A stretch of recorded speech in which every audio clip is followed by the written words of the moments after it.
Étape numéro 7, ce qui nous amène à la phase de l'ultime restauration.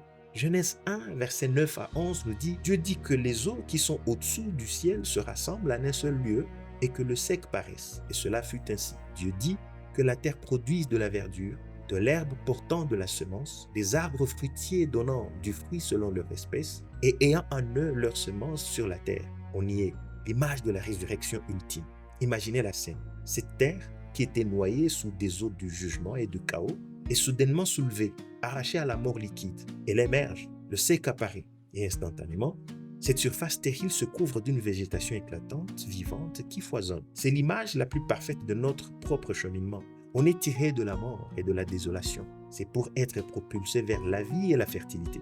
On quitte cette vieille création brisée, héritée du premier homme, pour entrer dans une nouvelle création restaurée par Christ. Et surtout, on ne reste pas stérile. On passe d'une vie remplie d'œuvres mortes à une vie qui produit de la verdure, des fruits incroyables pour la gloire de Dieu.